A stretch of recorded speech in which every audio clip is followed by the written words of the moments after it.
Welcome to Dirty Little Shifts, where I break down full games from top NHL defensemen to hopefully help you see the game a little bit deeper. Today we're going to look at Rasmus Andersson, defenseman for Calgary Flames. He's from Malmo, Sweden. He has 20 points in 29 games played this season, which if you're not sure if that's a lot or not, for a defenseman, that's quite a bit. He's getting close to a point a game. His plus minus is 0, which if you're not sure what that means exactly, basically plus minus is one of the indicators of your either how good you are defensively, or you can just be really, really offensive. There's a lot of factors that go into it, but his is 0. He's also playing on the Calgary Flames. Calgary's not doing too great lately. It's tough to have a good plus minus on a team that's struggling. So honestly, a 0 plus minus on a lower end team is pretty respectable. They're playing Minnesota. Minnesota's been pretty hot lately. I think they've lost 1 in their last 10 games. So this should be a good matchup for Andersson. And yeah, let's just dive right into it. And don't forget to wait till the end and I will give you my overall rating and review on Andersson. So right off the hop here, Andersson is showing us why he has 20 points in 29 games. He notices 2 Minnesota players are caught behind the goal line here. And then his player here has possession. He sees the ice. There's a huge open space here. And Andersson takes advantage of that. Joins the rush, heads looking around, and he gets a solid shot off. It's a nice little start to the game for him. Next dirty little shift for Andersson. He's showing a good example of gap control, which, as you guys know, I'm a big fan of gap control. It's crucial as a defenseman. So right here, he's noticing this little pile up. Not sure who has possession. So he is kind of maintaining the zone. If he knew his players had possession, he would be out more to create space, spread out the defense core of the other team. But here he's not sure who has possession. So he's kind of holding up on this guy and just kind of holding a gap. He's assuming defensive mode, which is good. It's a good way to look at the game as a defenseman. So let's run it and see what this results in by holding a good gap. So he's still holding a good gap. He realizes Minnesota has control. So he's backing out, but still, let's watch it a bit more. But still, he is right on this guy. He's even got his stick tied up with this guy's stick. So crossing swords, if you will. So he's got as tight of a gap as you possibly can. The guy over here has the puck, but so he can't obviously go to him because he kind of leave this guy here. But he's got as tight of a gap as he possibly can. He's got back pressure. This forward is doing a great job of collapsing here. It's just a textbook neutral zone back check. I love seeing this. So Minnesota's only option here is to dump the puck, which they do. And here, I show you another very impressive thing they do. They're very good. Look at his D partner. His D partner, he's pointing. He sees this guy because his head's on a swivel, but he also sees the dump, and they do kind of a swap. Potential interference here, but letting that one go. And yeah, ball here goes right to the corner and switches off with Andersson. It's perfect. So one of the trickiest things as a defenseman is covering someone in the net front in your zone. It's tricky because there's nuances to it. One tip for defensemen is you really want to communicate with your goalie like before the game. You get to know what your goalie likes, and he'll tell you what he likes. Does he like you to just give him the shot completely? Does he want you clearing the traffic? Is he okay with you blocking shots? Like some goalies don't want you to even try and block the shot because it adds another element of deflection. So it's a tricky thing to do for defensemen. And Andersson shows one of the ways to play it here. So let's watch him. Puck's at the point here with this guy. And Andersson, he knows this guy's here. And right now, if he were to go at this guy, his back's going to be to the play. So he's watching the puck. And he's also going to add a screen for his goalie here. His goalie kind of can see better with just one guy. So he just kind of plays extra goalie here and makes a nice little blocker save or whatever that is. This shift here for Andersson, Calgary is on the penalty kill, and we got him on the half boards here. So let it play here. And the puck's here. And basically Andersson has two options. He can kind of eat the puck here, it's called, where you just hold the puck in your feet, kill some time. That play can be risky because you're technically, as I always say on this channel, you want to be between the offensive guy and the net. So that is a tough position because you don't have good body position. And the other option is what Andersson does here. He just does a light chip in space, gives his guys the opportunity to get the puck out.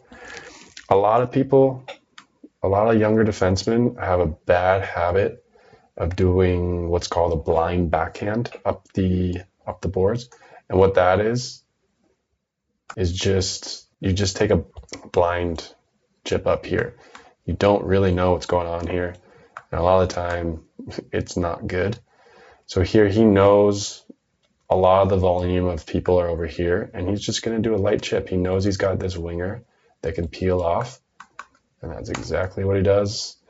And possession for his team, down the ice. That's all you can ask for on a penalty kill. So Calgary's still on the penalty kill, and Johansson here breaks a stick.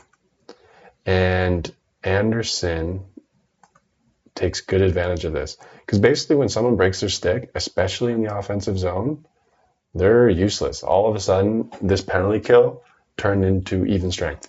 So Andersson identifies that, and he just goes right at the guy. There's nothing to be afraid of. Unless he's like a Ronaldo or something, he's not going to be doing much with his feet here.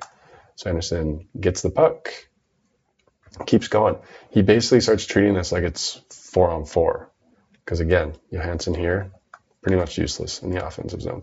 And works out, puck down the ice. This shift here, we have Andersson. His gap isn't great here. But the reason this is because the pass came right over here. And these guys were doing a great job of kind of like holding this area. And Andersson was hinging off. So still works out. And he has this pressure, right?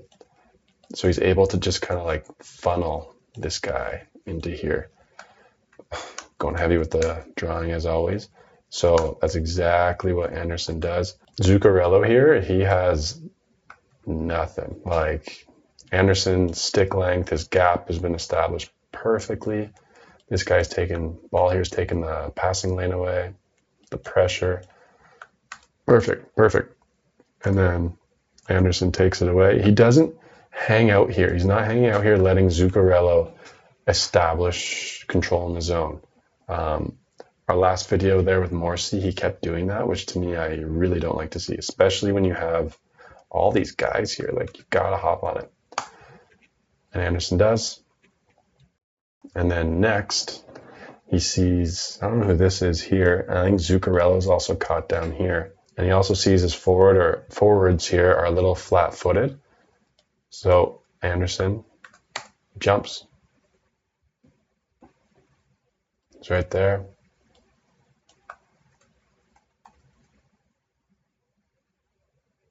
Yeah, I mean, his edge work is beautiful there. He's just using that outside leg. He's keeping good center of gravity. It's a little shot off. Goal. And that, to me, is all started with the way Andersson handled Zuccarello on the wall there and that back pressure from the Flames. So we're back even strength here. And this shift, to me, really demonstrates Andersson and Ball's chemistry. Like, they play really well together as D partners. One of the most important things as D partners is just understanding how the other one plays, understanding what your D partner will do in certain scenarios. And I think Ball and Andersson do a great job here. So puck's low. Andersson, there's a lot of space here. And he sees that. He's hovering. There's a couple options, like maybe there's a crazy pass, maybe there's a rebound, or maybe the puck rims around the other way. But Andersson is ready for that. He's moving his feet. He's paying attention. And there we go. He hops on it. He also saw that this guy was low too. So hops on it, gets it, and then see how he's going from the right side all the way to the left. And this is actually a really sick little play. Nice little shot. But you see his defense partner here, Ball? He switched sides with him, and he was hovering up high. He's just playing it safe. He knows how his D partner plays. Andersson's very offensive. He likes to attack, and Ball complements that very well. And he does a perfect job. They hinged, switched sides. It's textbook. So this next shift here is basically like a mirror image of the last one I showed you. Andersson's here. He's a little offensive. So this would mean Ball's hanging up here in this area, as a good defense partner does. Andersson's going right back to the point, which I love to see. As soon as you lose possession of the puck or the threat is over that you're generating as a defenseman, you've got to get back to your position. You are a better defenseman than a forward is at defense, if that makes sense. So Andersson's right back. And now his partner here, Ball, has the puck. And he's doing what Ball did for him the shift prior. He's switching off with them. He's hinging. He's hanging back. He's obviously hoping a shot gets through, but he's prepared for a block shot. And because it's a tough little pull off the boards, it's something defensemen need to practice more. So always practice that. But it's a tough little play. And yeah, it does get a little deflected. And it could have been a block shot, and Andersson played that perfectly. With this shift, Andersson, he gets in trouble. It'll look like he gets in trouble, but this is a forward error, and I will show you why. So this guy, his back's to the play. He's got a backhand. These are things good defensemen really pay attention to. This guy doesn't have much. He can maybe do a little reverse, but I'm not here to analyze him. He does a little chip up, and Andersson reads this beautifully. Pinches. He has, I'll show you, another forward over here. And this forward currently is a defenseman. That's why I said earlier, you're a better defenseman than the forward are defenseman. And he's going to show us why right here. He leaves his guy. He still thinks he's in forward mode. And this absolutely sewers Andersson, because this guy is now going on a 2-on-1. It should be a 2-on-2, but it's not. Andersson hustles back. Thankfully, the pass doesn't land, but that was a forward error. And I think a lot of people would maybe think that was a bad pinch by Andersson, but when you really look at it, that was a forward error. It was a perfect pinch by Andersson. He read that perfectly. In this shift here, Andersson and Ball, to me, demonstrate exactly textbook how to play a 1-on-2, a 1-on-3. This one's a 1-on-4. We have Eriksson here. He's coming in, and he's got nothing. And a lot of younger defensemen don't recognize this. You got to recognize you have numbers, and you can risk jumping at him. And this is exactly what they do. So watch. Ball notices this, and this guy, Eriksson's got nothing. So we got both defense partners here attacking. We also have the back pressure, so he's got nothing. Play goes to Calgary, and there you go. Here we got John Beecher. I know we're looking at Andersson today, but I wanted to look at this play because I think it's funny, but also it kind of shows actually how important this area of the defensive zone is. Beecher realizes this, and I just want you guys to see how valuable this area is to NHL players. So Beecher here, you can see it right there. He loses his skate blade. And I don't know if you haven't had this happen to you before, you're useless without one of your skate blades. You can't push, you're just one-legged. So Beecher tries and eats it. And then I think he tries a couple more times. Yeah. He's just struggling along. And then I think he quickly realizes, okay, I got to get back to the house. That's what this area is. That's his only option. And from now on, he is just trying to take away the passing lanes. Because when you are in this area, it is really hard to you take away these passes, right? Like all of this area. So Beecher just hangs out here. He's trying to block this pass here. That is not accurate, but you get the point. He's trying to block passes. He's being as useful as he can, but I just wanted to show you guys how important this area is.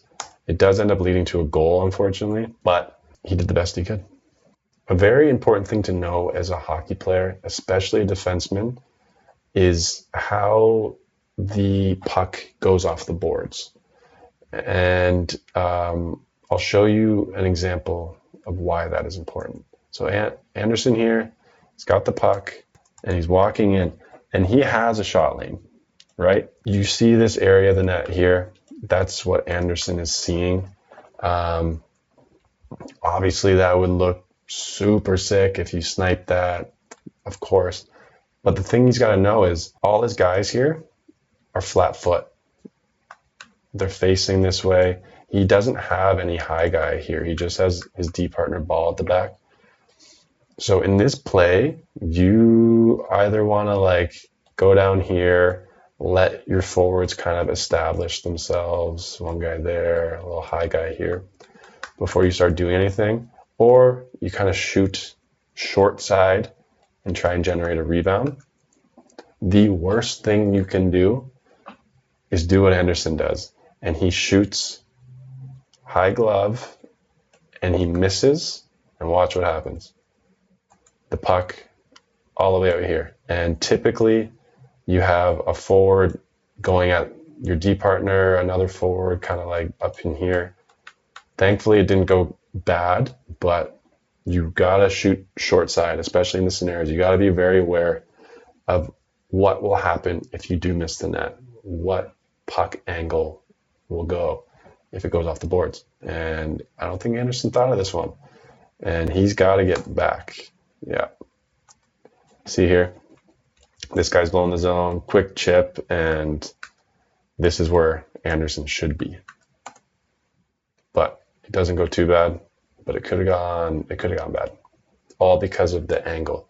You really got to pay attention to your shooting angles and the angles that the puck comes off the boards.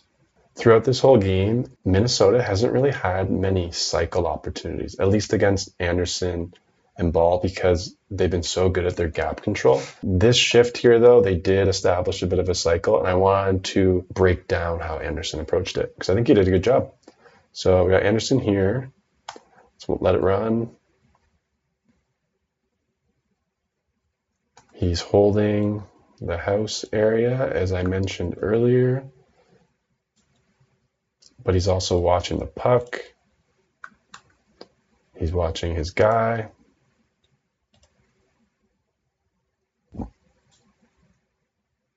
Got Kaprizov here. So Kaprizov, obviously pretty disgustingly dirty. He's a good player. Andersson really has to do a good job of keeping between him and the net. And he does exactly that. Because Kaprizov's going to try and get inside on you. He's trying to get between you and the net. And he's going to pull some moves, but Andersson holds himself well. He keeps a good center of gravity. He doesn't lunge, which is what these forwards want you to do. Yeah, he's maintaining his body position. You see how his feet are behind his? It's important. If Kaprizov gets 1 foot ahead of him, there's a good chance he's got him. Yeah, and he's going right back here. Good. Active stick. And again, see how this forward's low too? They understand what is important in the D zone.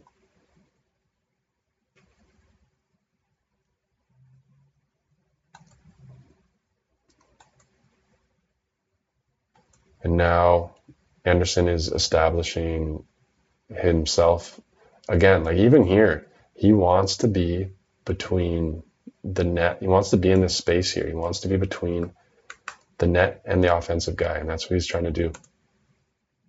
Yep, now he's got it. This guy's here, Andersson's here, and the net's here. It's perfect. And now he's... So remember the shift earlier where he was kind of playing out? Here, he's moving this guy. He's moving this guy this way. And that's exactly what you need to do to help out your goalie. And it's the other way to play. So he sees that the flow is kind of going this way, and he wants to move this guy this way. Perfect.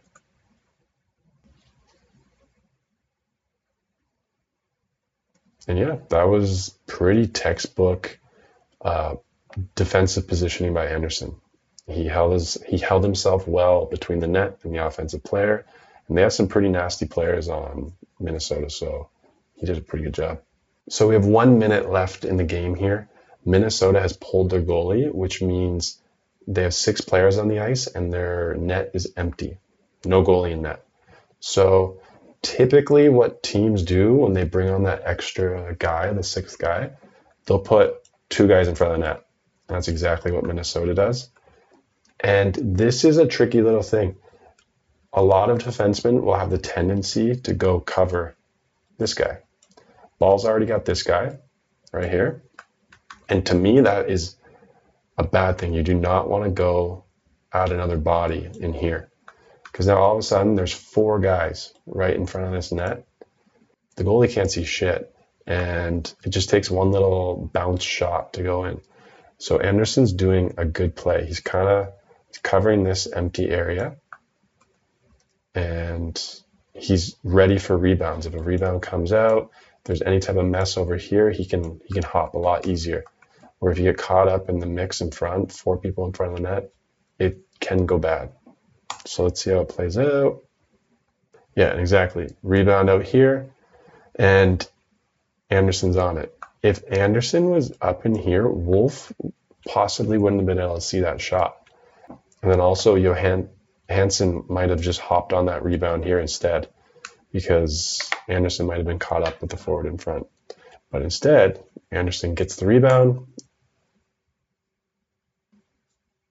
down the ice, and he gets a goal. Worked out well. So to wrap it up, I was really, really impressed with Andersson. Him and Ball played really well together. They were really good at hinging and anticipating dumps, and that did not allow Minnesota to get many cycle opportunities going against them. And Minnesota still had 26 shots, sure, but a lot of them were from outside. They weren't from the best scoring opportunity areas. And I credit a lot of that to just Calgary's game in general of how they handle gaps. But yeah, Andersson did a really good job at this, and I was really impressed. He's a great skater. We know he's good offensively, but defensively against a strong team like Minnesota, he did a really good job. I was really impressed. So I'm excited to look at more of his games in the future. With that being said, as always, let me know in the comments who you want me to analyze next. I hope you guys enjoyed.